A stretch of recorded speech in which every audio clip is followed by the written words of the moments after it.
নমস্কার বন্ধুরা, আপনারা সবাই কেমন আছেন? আশা করি সবাই ভালো আছেন। তো ছেলে বললো, মা একটু বিরিয়ানি বানিয়ে দাও। আর এই পাশের বাড়ির দাদার কাছেও পড়ে, তাহলে ওখানে আমি একটু দিয়ে এলাম। তারপরে বিরিয়ানিটা আমি শুরু করছি।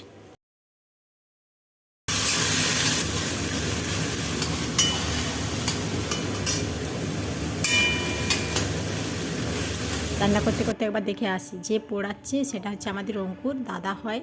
তো দাদাকে তো এখন মানবে না, ওই জন্য একবার দেখতে চলে এলাম। তো দেখুন কেমন পড়ছে, একটা পেয়ারা নিয়ে বসে গেছে। অঙ্কুরকে বলে এলাম একটু বকবে, না হলে তোমাকে সেই দাদাই ভাববে, স্যার ভাববে না। এখানে আমার পেঁয়াজটাও ভাজা হয়ে গেছে, এটাকে এরপর আমি তুলে নেব। তারপরে আমার যে মাংসটা মেরিনেট করা আছে বিরিয়ানির জন্য, ওটাকে একটা একটা করে ভেজে নেব। তো আমি মেরিনেট করে রেখেছিলাম রসুন আদা বাটার পেস্ট, কাঁচা লঙ্কার পেস্ট, আর গরম মশলা, বিরিয়ানি মশলা, টক দই, লবণ।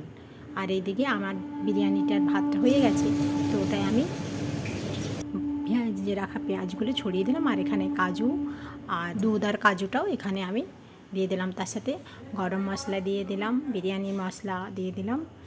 আর তার সাথে এখানে দেব গোলাপ জল, কেওড়া জল আর মিঠে আতর। এখানে ডিমগুলো দিয়ে রেখেছি, ডিমগুলো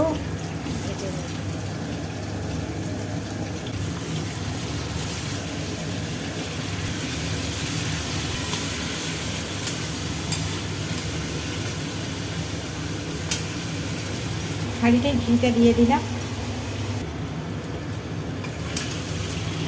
মাংসগুলো হয়ে গেছে, আমি হাঁড়ির মধ্যে দিয়ে দিলাম।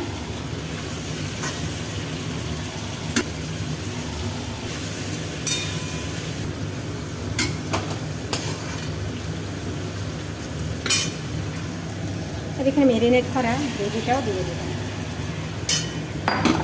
এই বিরিয়ানিটা আমি তাড়াতাড়ি করছি বলে এটাকে আমি লেয়ার দিয়ে দিয়ে কোনো একটা একটা জিনিস দিইনি, একসাথেই সব কিছু দিয়ে আপনাদেরকে আগে দেখিয়ে দিয়েছি। আপনারাও এভাবেই করবেন, কিন্তু হাঁড়িতে যখন করবেন তখন একটা একটা লেয়ার দেবেন।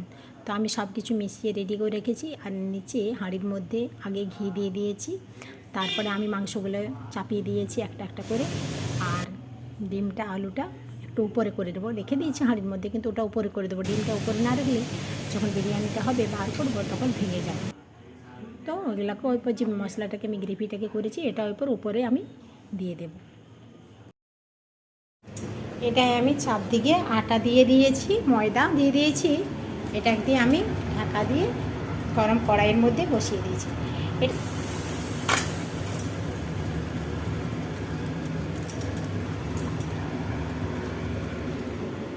ওটা 40 মিনিট হতে থাক, আমি বাকি কাজগুলো সেরে নিই। দেখুন কীরকম অবস্থা হয়েছে, এগুলো আমি পরিষ্কার করে নিই তখন।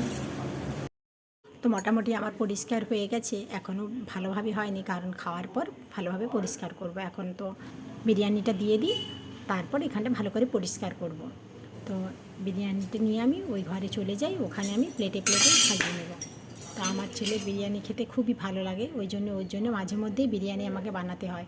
তো চটজলদি ওই জন্যে বিরিয়ানি করে নিই, কারণ এটা করতে আমার বেশিক্ষণ টাইম লাগে না, আধ ঘন্টা 45 মিনিটের মতন লাগে রেডি করতে, আর 40 মিনিট লাগে আমার এটা হতে। তো দেখুন আমার বিরিয়ানি হয়ে গেছে, একদমই টেস্ট কিন্তু খুব ভালো হয়, পুরো দোকানের বিরিয়ানির মতো হয়। এরপর দেখুন আমি আমার ছেলেকে বেরো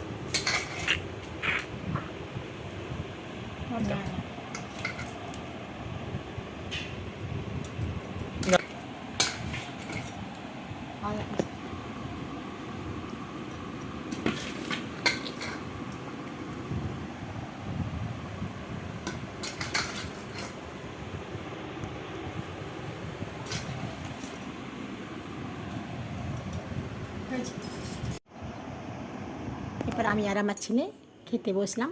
আপনাদের আজকের এই ছোটো ব্লগটি আপনাদের কেমন লেগেছে অবশ্যই লাইক কমেন্ট করে জানাবেন। সবাই ভালো থাকবেন, সুস্থ থাকবেন, সাবধানে থাকবেন। নমস্কার, শুভরাত্রি।